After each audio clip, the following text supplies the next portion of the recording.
Welcome. Welcome to Between the Covers. And thank you so much for joining us tonight. I'm Stephanie Larkin, author, book developer, publisher and coach, and owner of Red Penguin Books, a publishing company for authors of all genres.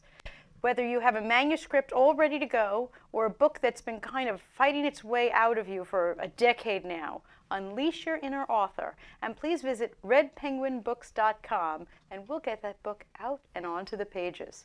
A special thank you to our show sponsor, Don Pablo Coffee. I know as a writer, if you're going to stay up all night pounding those keys, you're going to need some Don Pablo coffee.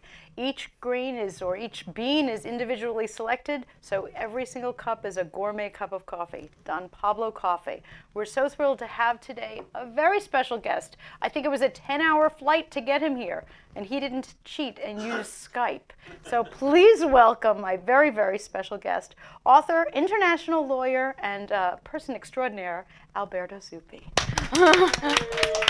Thank you. Thank you very much. And thank you for not Skyping this and for actually coming. I'm very happy to be here. And I'm hoping I'll shame all of our other guests. No.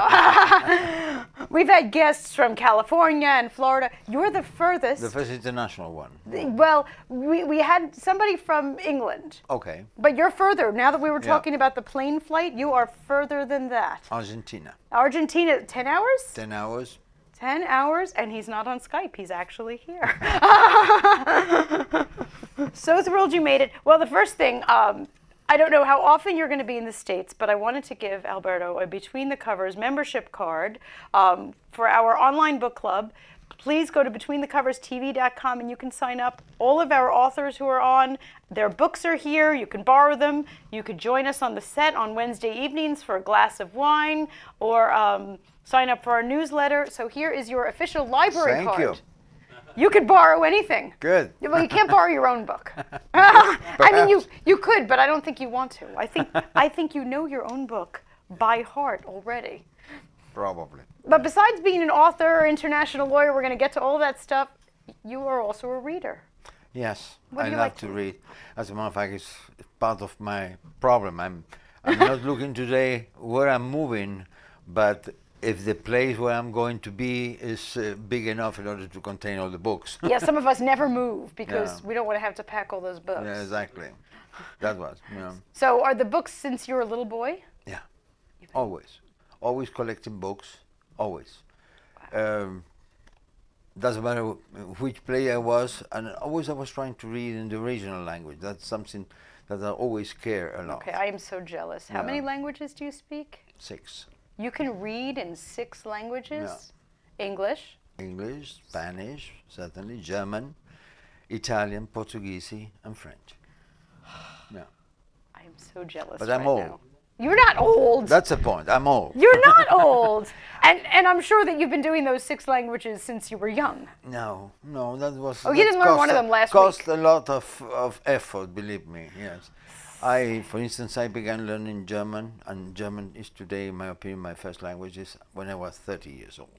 That's not old. Yeah, but in any case, And now he's 35. Come on. My God, I suffered the language, and then, well, finally, you master it. You've mastered it. Which was the hardest?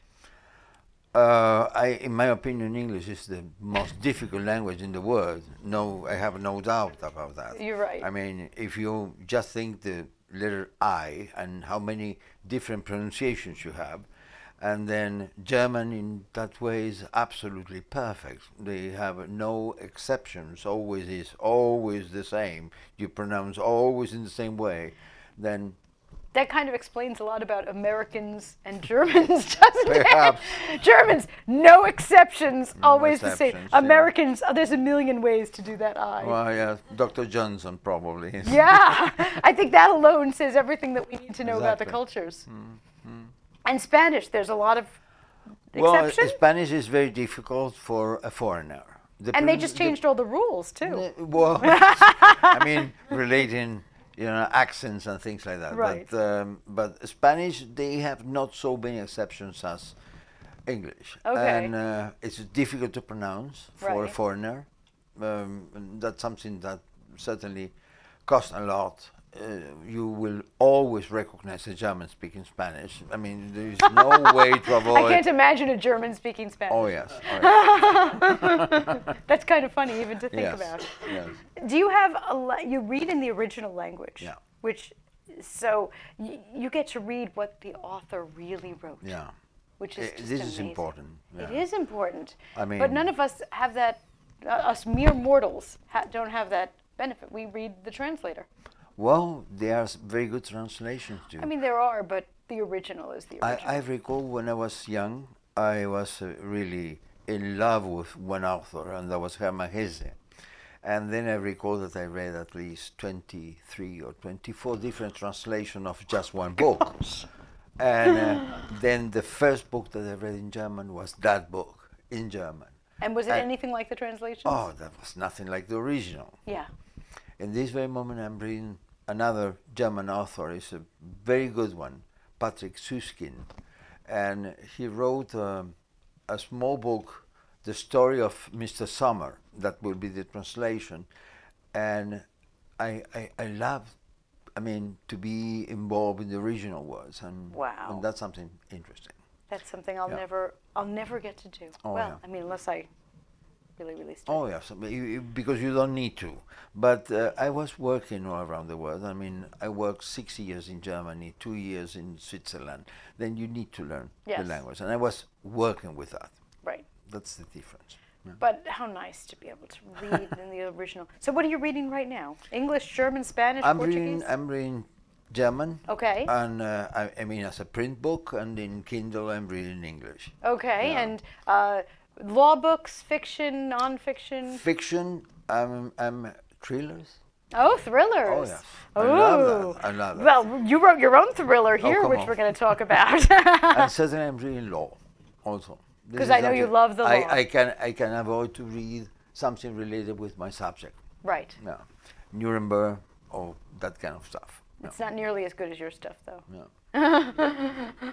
We will see. Well, I've got 2 fat books that I need to read in the Okay. near future because we have some special shows coming up. First of all, on February 6th, my mother has begged, any of you who watch the show know my mother is an Outlander fanatic. So we are having an Outlander special. We still have, I think, 1 slot left for a guest, maybe 2. So if you'd like to be a guest on our Outlander show, get your kilts ready, and we are going to be pouring the whiskey. And I hear that I have to read all of this. Good. That's a lot of book to read. seeing. So February 6th. So please, if you're interested in being a guest on our Outlander special, write to me at betweenthecoverstv.com. And then on April 3rd, because winter is coming, we are having a Game of Thrones special because Game of Okay. Thrones is going to be coming in with its final season. So we're going to talk about the books. I saw the shows, but I never read the books. So I'm going to have to read the books before April 3rd. So again, you can sign up at Between the Covers TV and TV.com and sign up to be a guest on one of those special shows. But we do have our quote for the day. Okay. And nobody got it last week. So I'm getting a little worried. So let's see if our viewers know this quote. I was very cold this week when I wrote the quote. I didn't write the quote, I picked the quote. So I picked one having to do with winter. And it says here, "Nothing burns like the cold, but only for a while. Then it gets inside you and starts to fill you up. And after a while, you don't have the strength to fight it."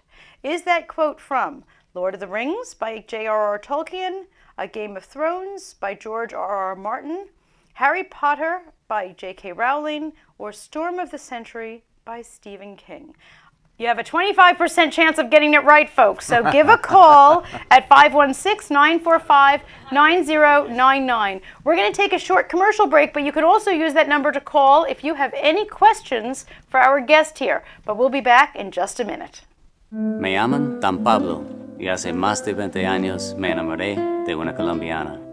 Viajé a su país y conocí un estilo de café muy distinto, muy especial.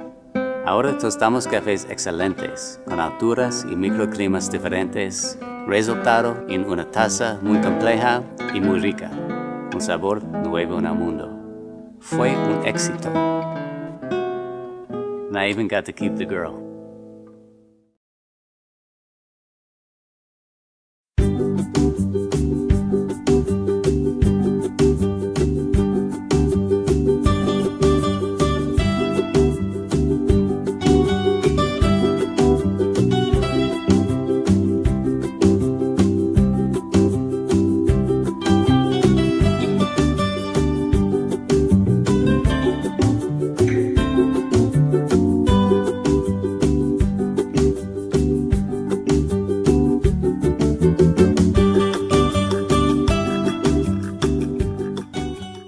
have a book, either in your head or on your desk, just waiting to get out to anxious readers?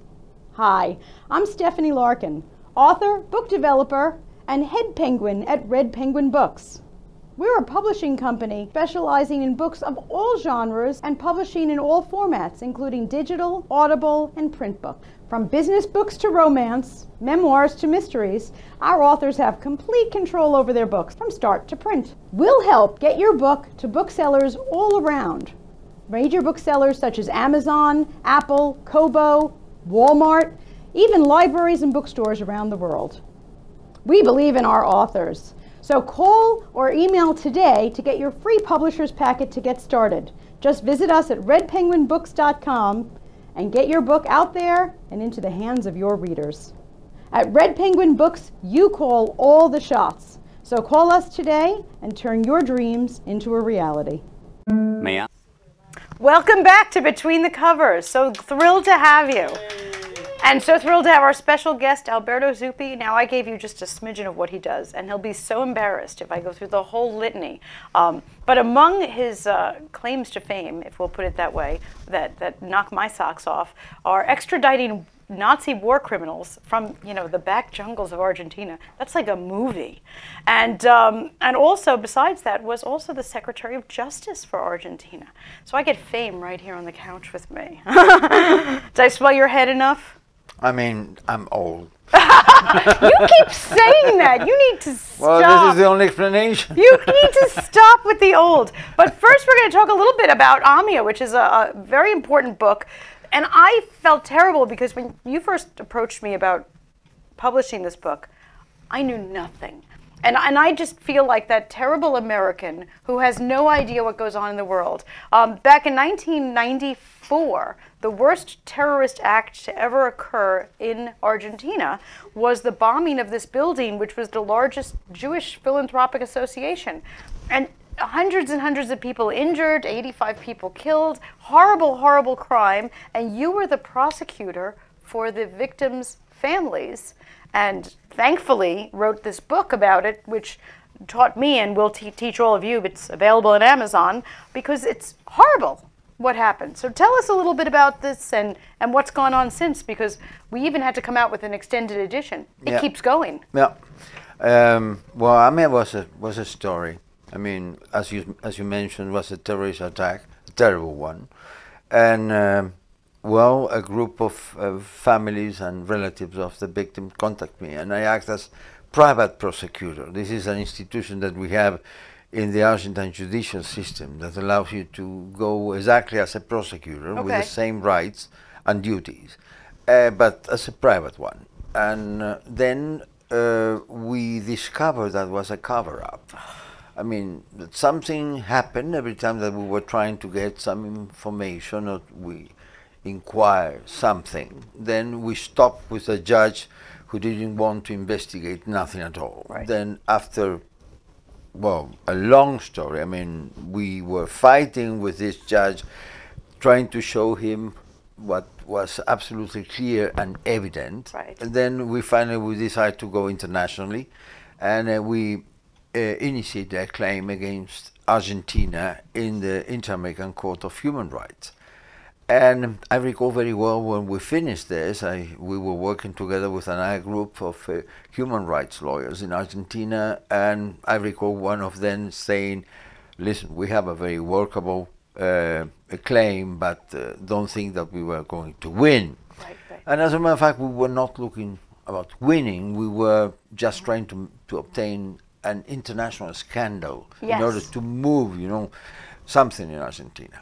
But things changed. I mean, as a matter of fact, when we received the answer of the Argentine government, we realized that we were going to win. Wow. And that was a terrific feeling. We answered that, and the government change in that moment was the government of Menem in that time, and then arrived another government, another president. And then they realized what Menem had done, and then they don't want to be associated with that, and immediately they tried to get some sort of conciliation. Then we remain without in a pause until the oral trial, and then somebody will be the president of the Inter-American Commission of Human Rights, was going to be there and to hear the oral trial. Right. And after that, he will make a report. Okay. And then not only the oral trial, but also the report of the president of the Inter-American Commission give us absolutely right. I mean, recognize that our claim was absolutely fair. And in 2005, the Argentine government make a declaration recognizing that we were right and that the Argentine government was concealing the investigation. And this is the second part. I mean, Yes, what yes. you were mentioning why we have an extended edition Right. of the book, and the extended edition is trying to explain why Argentina concealed the investigation. Okay. You see? So you actually won. You went against a country Yeah, in the Court of Human Rights, and you my won. own country. Your own country. And you actually won against won your that. own country. Yeah. How devastating for those people to find out that their own country Yeah. had concealed. I know you had mentioned to me one of the things that was so obvious, but you had to fight for this, that the night before the bombing, the Amia bombing was a car bombing, and it took down an entire building, the yeah. whole building. You could see right here on the cover, the whole building just gone. And one of the things you mentioned to me that came to light with your investigation was that the night before the bombing, there was The dawn. I mean, even just hours before the bombing, the helicopter an was helicopter was flying flying, hovering, 20 minutes. showing a spotlight, Yeah, looking for something. something, and then hours later, boom! The explosion. And they knew this. Then that means that somebody knew that the target was the AMIA. Right. And then they, And they didn't tell people, don't go to work, don't go into the building, nothing. exactly, Nothing. exactly. They knew it was coming. Well, after our claim, and after the first, what we call the first AMIA case, arrived a second AMIA case, where the judge was indicted, and the prosecutors were indicted, and the Argentine president was indicted, the secretary of intelligence was indicted, and several other people, policemen and things like that. And Right. we are waiting now the decision of that second AMIA case. So that case hasn't even come to a decision yet. No, I mean, we finished with the first case. Right. The first case we obtained what we wanted to show. I mean, that everything was nil, that nothing, nobody had investigated nothing. And then we arrived to the second one. It is the case about the concealment. Right. The point is that we are wondering what's going to be this second decision, and then probably that will be the second edition. We'll have of the another book. edition coming out of the book. You better buy this one quick, because then there's going to be another one. Well, that will take a couple. I mean, a Yes, couple when of is that months. decision expected? Not Probably the decision will be expected February or March, Okay. but probably will be appeal, and then you should wait what happened with the Chamber of Appeal and then the Supreme Court. Right, Then right. 1 year or 2 years. Okay, so this will be around for 1 or 2 years. Oh, yes. Okay, they can get to Amazon and buy it now. Yeah. Or redpenguinbooks.com. We can go there and buy it. I'm just horrified It's a terrible story. to, bad things happen. And that's something that we have to live with, is that bad things happen. It's so much harder to live with the fact that bad things happen because people cause bad things to happen. But you're talking about bad things happen because there are bad people causing bad things to happen, and your own government is covering it up. Yeah. That's just... Well, that was a question of international politics. I mean, the bombing occurred in a very specific moment of some peace talks between Israel and Syria. And then Israel had already in 1993 obtained a peace agreement with the Palestinian organization. Then in 1994 in June with Jordania. Then the only neighbor that remained in question was Syria. And Syria was also militarily and politically dominating Lebanon. That means that Syria was the only one that was remaining. And in the AMIA bomb, in one way, was an attack to the peace talks.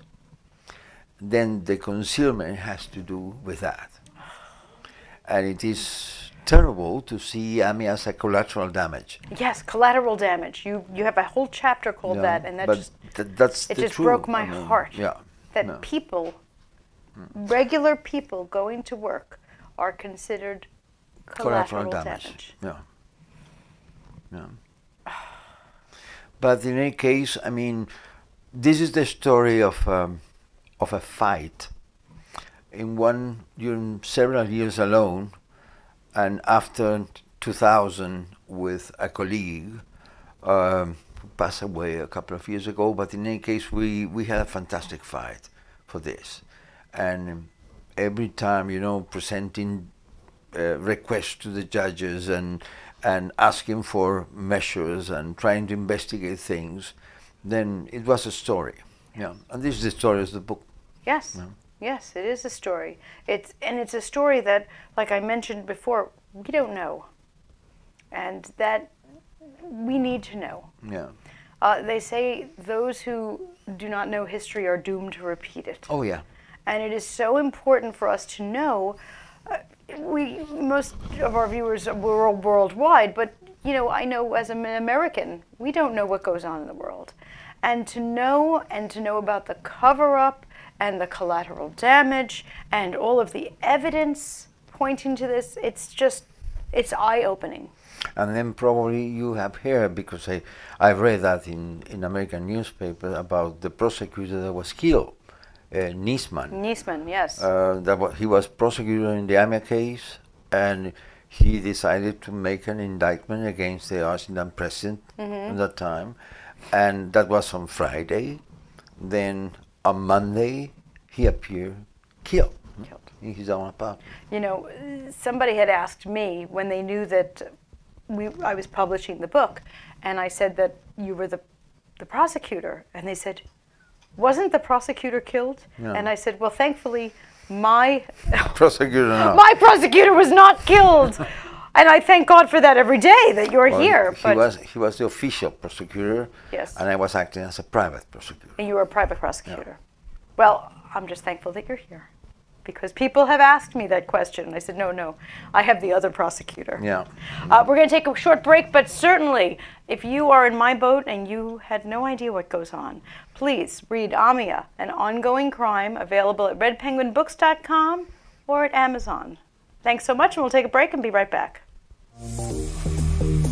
The sun is getting warmer, but when we soar away among the clouds, the sky is just a border, but when we're floating up like helium.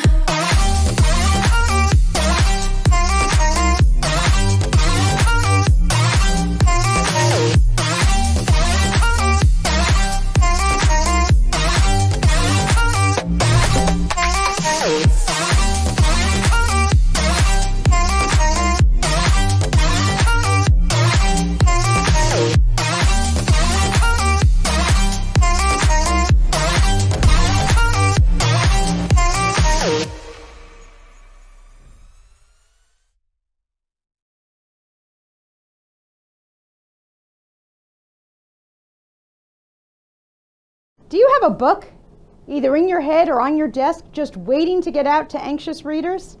Hi, I'm Stephanie Larkin, author, book developer, and head penguin at Red Penguin Books.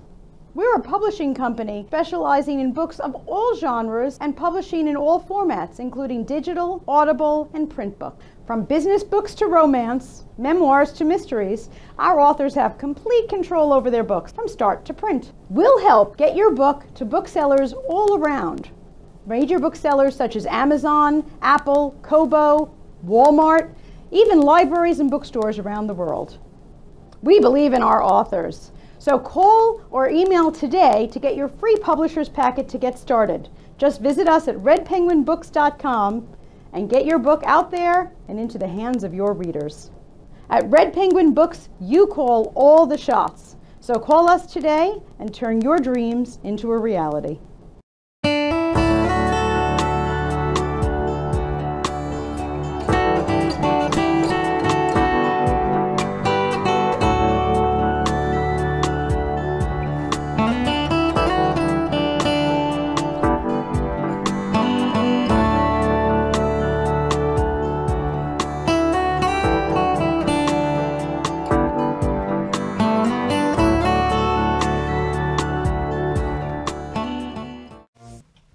Welcome back to Between the Covers TV. I'm sitting here with Alberto Zuppi, the author of Amia and Ongoing Crime, the prosecutor for the victims' families in the worst terrorist attack ever on Argentina.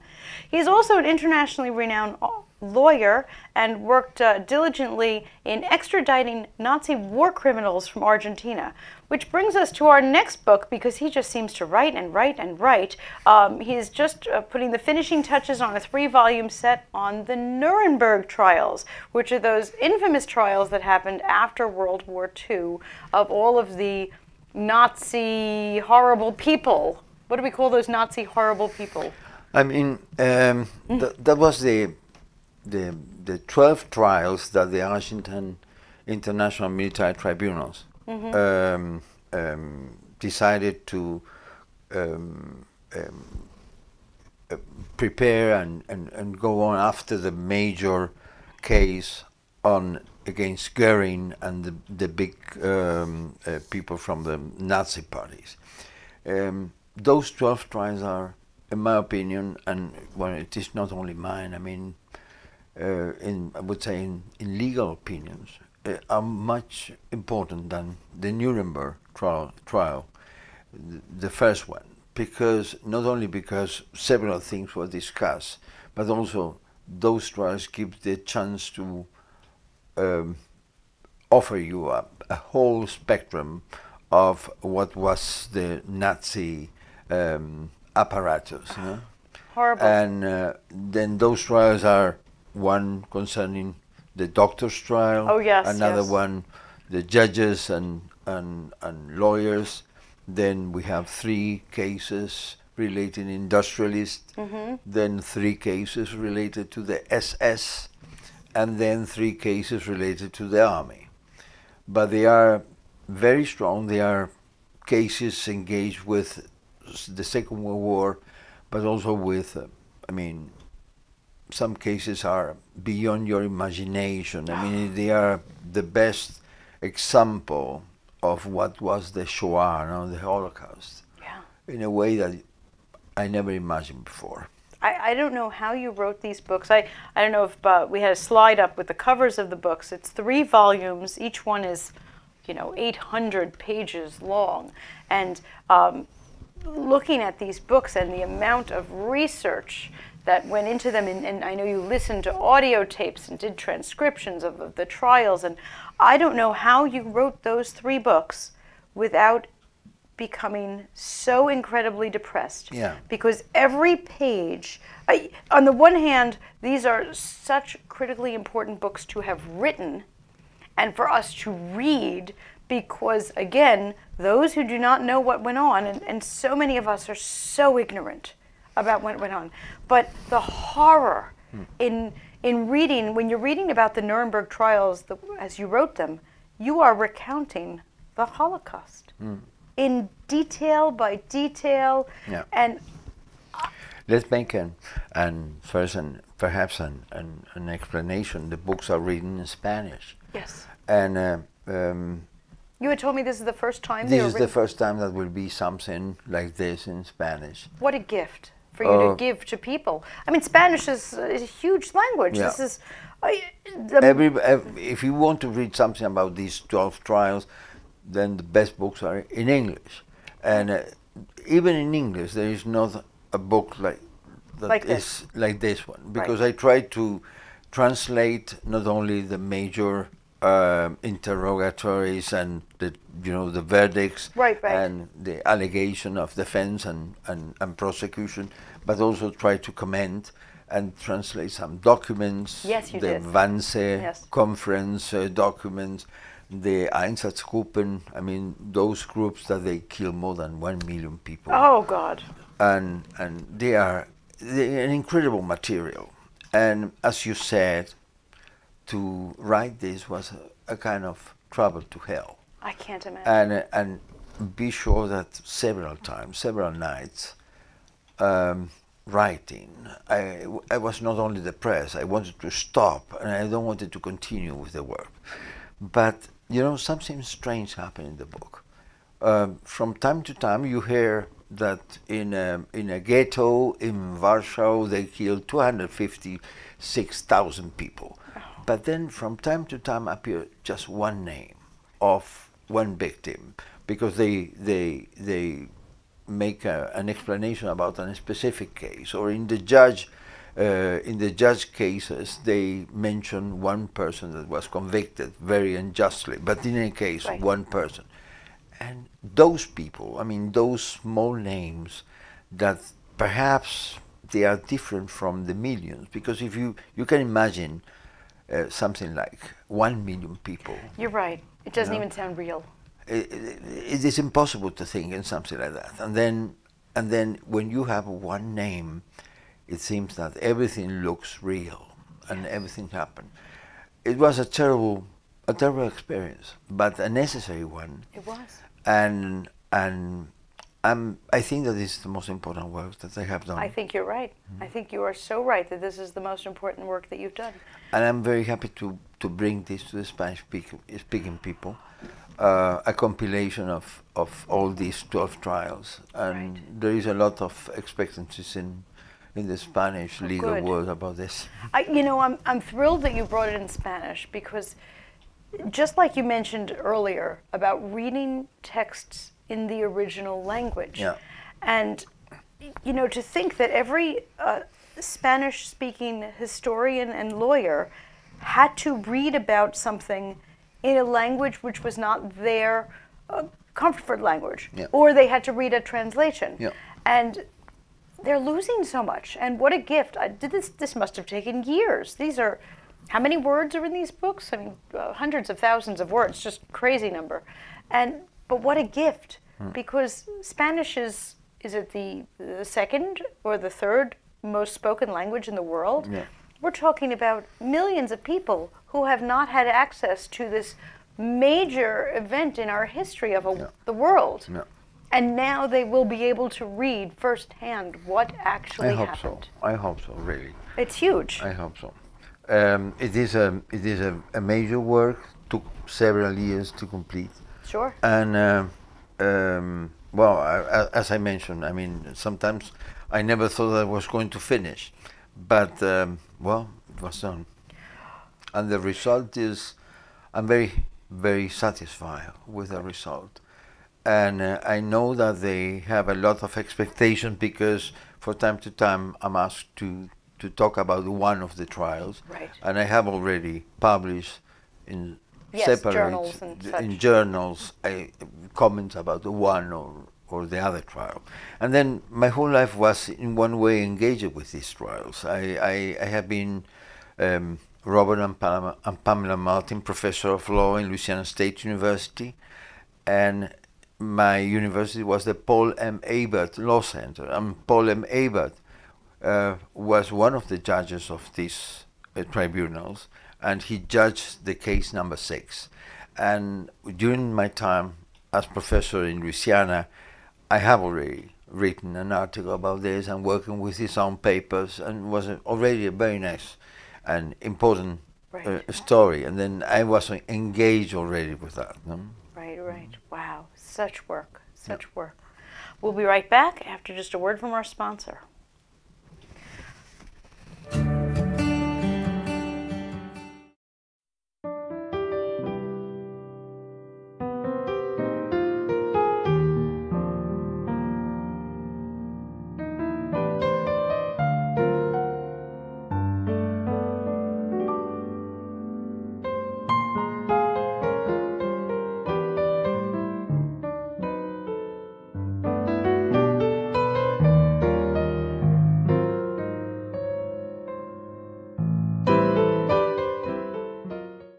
Me llaman Dan Pablo y hace más de 20 años me enamoré de una colombiana. Viajé a su país y conocí un estilo de café muy distinto, muy especial. Ahora tostamos cafés excelentes, con alturas y microclimas diferentes, resultado en una taza muy compleja y muy rica, un sabor nuevo en el mundo. Fue un éxito. And I even got to keep the girl. Welcome back to Between the Covers. You see, You show a commercial, and the two of us were plotting what translations we were going to do Nuremberg in the near future. I'm trying to strong arm it into an English translation. There's no English book like this, is there? There is a very good book of one professor that considers the whole 12 trials from the legal point of view, but I don't think there is something like this. You go through every single person who, I know, I looked at these books, every single person who is on trial and what they did and all of the evidence against them and all of the verdicts and all of the charts and the maps and the pictures and everything that went on in that time period. Yeah. Everything. I know that you sat there and you have transcriptions of he said, all of in the trial Yeah. of who was speaking and what they were saying. Yeah. There's nothing like that. And the documents.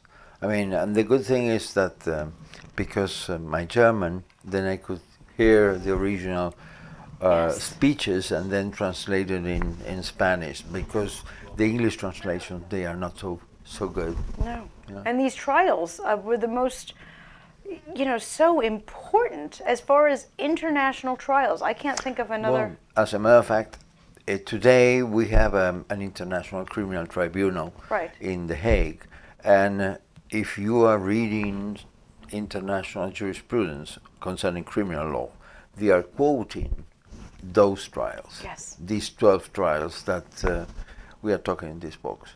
Right. I mean, they are very actual.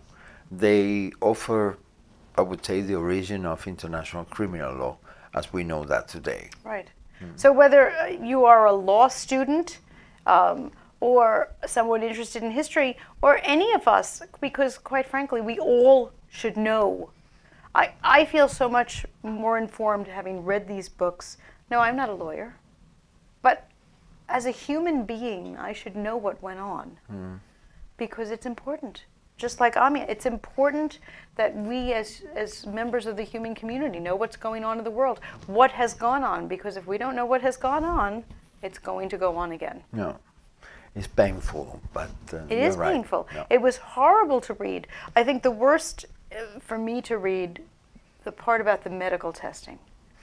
Well, I mean, I was shocked. the medical testing was something, but I think that the assaults group, I mean, Einsatzgruppen, that was because they have at least 20 or 25 reports that they sent to Berlin, and you know that during the trial, one of the prosecutors discovered those reports in Berlin in one office, and they brought them to Nuremberg.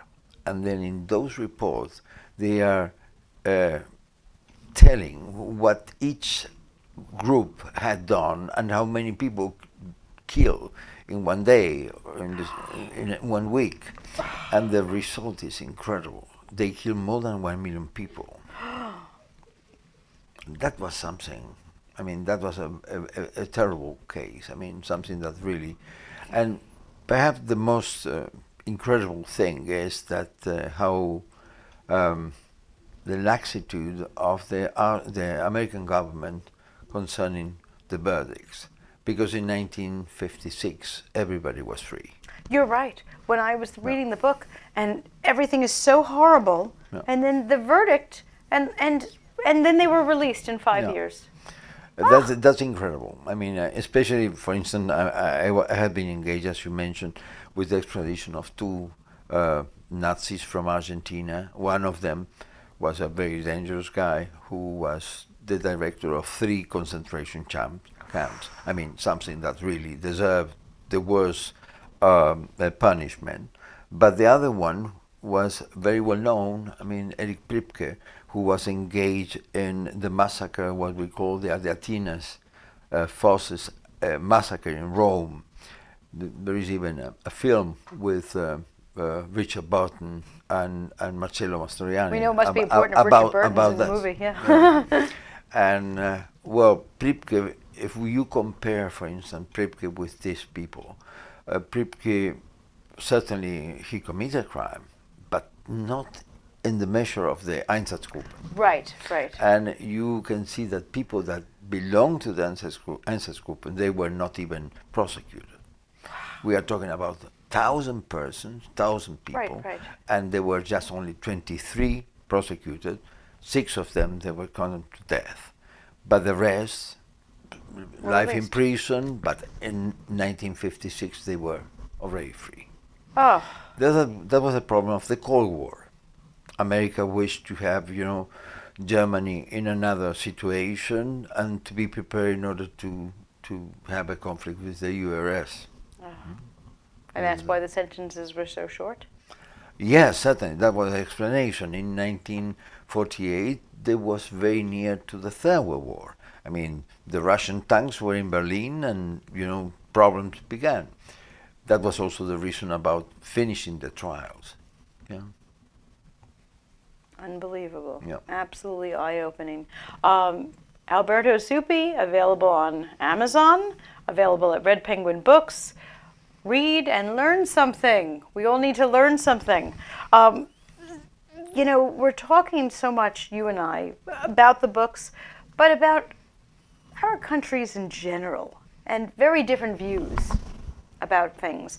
So I had grabbed some things about reading around the world and found out that your country reads more than my country does. Could be. And probably my daughter is included there. I hope she's a reader. But Bobby, if we have that slide, which countries read the most? There we go.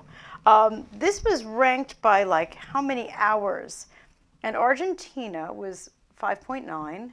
And the United States was way, way down the list, further down at 5.7. That's how many hours per week. So your country are much better readers than we are. But neither of us are even coming close to India, where they're reading 10.7 hours a week. Fantastic. Okay, so your next book has to be written in Indian, because or Thailand, they're reading 9.4. The Asian countries are beating us by a mile. So you and I are going to have to talk about publishing in other languages. Fantastic.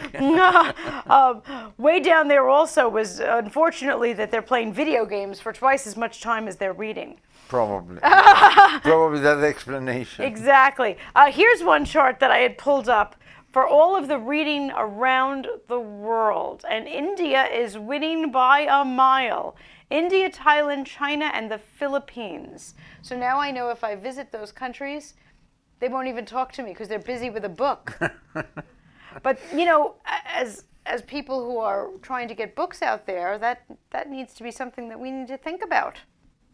That's the next group of people who are reading the most. No. This next slide we have has to do with print books versus audio books. 67% of Americans have read a print book, 18% have listened to an audio book. I might have to talk you into doing an audio book. Would you consider that? Oh yes, audiobooks are fantastic. And in some countries, like in Scandinavia, audiobooks are actually more popular than print books. I didn't know that. They are but taking over. audiobooks are good not only when you are just driving, for instance, Right. but also they are good for improving your pronunciation. Oh, well, I think that's a great idea. If you would do an audio book of any of your books, then I can listen to you in the car. I don't think that this is something to listen in the car so easily. Well, no, it is pretty disturbing what you're Yeah. writing about, but think of how well my Spanish would get if I got to listen to you in the car. Well, perhaps. And listening to that sweet voice, because many of the authors are doing their own audiobooks now. Yes. And I think that, for instance, Stephen King, the best audiobook that I heard was done by him. Oh, really? Yeah. Oh, you listened to an audiobook? Yeah. Now, did you listen to it because you wanted to hear Stephen King or because you were driving and you wanted to be able to listen? Both, I would say, for both things. I mean, and during the time that I was teaching in America, I was very worried about my pronunciation because, you See, can... now I love your pronunciation. Come on. In any case, when you are teaching, you wish to mesmerize your audience, and then you say something wrong, and then a student is just catching that wrong sentence and Right. didn't No, I hear get the that. rest. I get that, but I got to tell you, I think your accent is mesmerizing. Oh, thank you. It sounds much nicer than mine. Oh no, I don't believe that. I think that absolutely. Our next slide here has to do with Europe. and how many books they are reading in Europe, and how much Europeans are spending on books. Now, you speak every single language in the European continent, so we can certainly publish your books in Europe with no problem. I was a little dismayed that I was able to find a slide on America and one on Europe, but none on South America. Are you not publishing books down in South America? Oh, yes. The problem is that in South America sometimes to publish a book is very expensive. Ah. I have 10 books published, and one in Germany, one in Portuguese in Brazil, and well, these two in America, right? And the rest in Argentina. Right. Well, this will be 4 because Nuremberg is 3. Oh, okay. I'm just counting You counted one. as 1, but it's 3 No, because come on. It well, is 3 because you are not going to publish this in 1 volume. well, it's 3 because you sent it to, and I was so fat that we couldn't make a book out of it. It was this big. We can't print something that big. It is just for your night lecture, you know. How can I carry that around in my bag? That's it's why it's difficult, 3. yeah. No, you're right. Nuremberg is 1 book in 3 volumes. Yes. But still counts. It still absolutely counts. This next slide is, you know, people will say, do people still read books? Well, everybody I know would much rather a print book. Well, I prefer print. I prefer print books, but ebooks or digital books are gaining on us. If you look at this slide here, the types of books being purchased, well, certainly paperbacks are beating hardcover. Hardcover are beautiful to look at, but they make my arm tired. No. They absolutely do. And look what's going on in the subway. I mean, the other day I make a little inquiry, just looking people in the subway, and I saw just 1 person reading a book. All the rest were with like a Kindle or something. Well, I have to admit, as much as I like to hold a book, I like to look at a book and stick my bookmark, I like that. But I read so many books for business reasons, and also because I love to read, that I have them on my iPad. And I have my iPad, and I have, 50 books on there. The same happened with me. Yeah. And it's convenient. My husband was buying books, loved books, and it actually happened. He didn't want the Kindle. He didn't. He liked a book. Until one night he had finished his book. He reads a lot. Thrillers like you. Okay. And he got to the end, and he wanted the next book, like that. When will the next book come? And I went to Amazon, and I said, it won't come for 3 days. And he said, 3 days. And I said, you know what? I can give it to you right now. And I pressed the button, and I handed him my iPad, and he was so happy. He was so happy. And now he gets to the end of the book, and at the end of the book what there is? There's a button, and you press the button, and you get another one. Exactly. And I get that. And to be honest, for our authors like yourself, the price for you, for your publisher, to produce digital books is much less than print. No. So your profit margins are better. Well, in any case, I mean, it is fantastic to have a small price for an ebook. Yeah, but it's nice to have these nice ones. Isn't this nice? It looks nice. An ebook never looks quite like this. It's just not quite the same. And our last slide having to do with books is just for me to mention to my sons, because it tells us how the book industry is the largest media and entertainment industry, with an estimated value of United States dollars 151 billion per year. That's something. That's higher than music at 50 billion, video games at 63 billion. My sons think video games are more important. Magazines, I'm surprised this is still 107 billion. And films and entertainment is only 133 billion. I thought that would be higher. Mm-hmm. But books are still higher than all of them. So that's great. Read a book, but don't read for too long. We're going to take a really quick commercial break, and we will be right back. The sun is getting warmer, but when we soar away among the clouds, the sky is just a border, but when we're floating up like helium,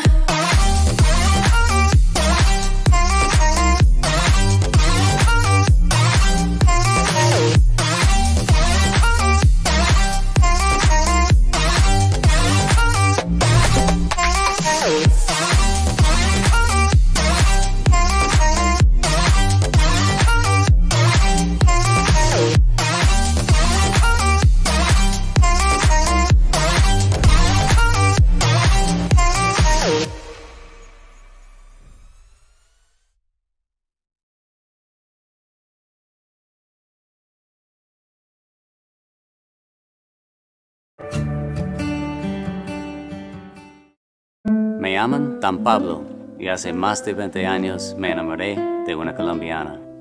Viajé a su país y conocí un estilo de café muy distinto, muy especial.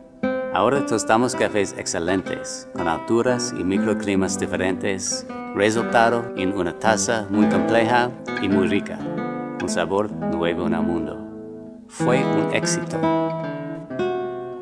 And I even got to keep the girl. Yeah. Welcome back to Between the Covers. We've been having a fabulous time with our guest, Alberto Zuppi, but we are going to give our viewers one more chance to get our quote for the day. So our quote for the day is, "Nothing burns like the cold, but only for a while. Then it gets inside you and starts to fill you up, and after a while, you don't have the strength to fight it." You have a 25% chance of getting this right. Is it Lord of the Rings, Game of Thrones, Harry Potter, or Storm of the Century? Call in now for a free book. 516-945-9099. If you don't call in, I'm going to tell you what it was, because we need to find out what these quotes are. But I am so excited that you've been here and sharing this amazing life that you have led. Terrifying, but you know, I feel like I'm sitting right next to history, because Yeah. you know, you I actually... told you I was old. You're not that old. I just mean that you did important things. I don't know. I live here on Long Island, and you know, have a house and kids. You're doing things. Well, I have already 2 kids. and You that's have 2 something. kids. I know. I've met one of them, and she's fabulous. Yes. I haven't met the other one, but I guess I'll have to go to Argentina, like you keep telling me, so I can. Yeah. And I hear the food is good, and the Malbec wine is even better. Yeah. I'm going. I have actually, did I show you that I've been drinking on the air today Sauvignon Blanc from Argentina in your honor? Thank you. Yeah, and I promise I will come at some point. But we have a couple of seconds. Any final words to leave us with? I know I've had a million people wanting me to have you comment on how Argentinians view Americans and all of our political troubles here. Well, I mean, we are a little bit surprised, I must recognize. But I'm not first speaking about America, because I'm a resident here. You are a resident here, so you And- can't throw us under the bus. No, I mean, I feel in one way American. I'm the only one, I think, from my friends that renew the green card. I mean, Well, I'm delighted that you do. but usually you take, the pass. Right. And I didn't have the chance to do that. But in any case, I mean, I feel very fine here. Okay, so you're not going to throw us under the bus and talk about the ugly American. No. Surprise about politics, but something that happened also in Argentina. Yeah, well, you've had your share of interesting governments down in Argentina. Oh yes. Absolutely, you Yes, have. absolutely. But you know what? Knowing the political situation in Argentina and how you've had some woo, Yeah. and then better, that certainly gives us all hope here in America that, Oh, you know, absolutely. and even talking about Nuremberg, things get bad and then things get better. Certainly. We're going to go with that optimism. Since nobody called in, I will tell you that quote was from Game of Thrones. I could have put Winter is Coming, which would be so blatantly obvious. I tried for the harder yeah, one, yeah. but you didn't get it. But Game of Thrones, and our Game of Thrones episode is going to be coming up on April 6th. And I can't thank you enough for joining us today. Thank you. Yeah. Thank you for being here. You can get more of Alberto Zuppi at redpenguinbooks.com or amazon.com. Zuppi, Z-U-P-P-I. That's easy to find, easy to spell. And let's all make it an effort this new year to read and to become more informed in the world around us. It is so vitally important. And thank you for joining us on Between the Covers. Thank you, Stephanie. Thank you.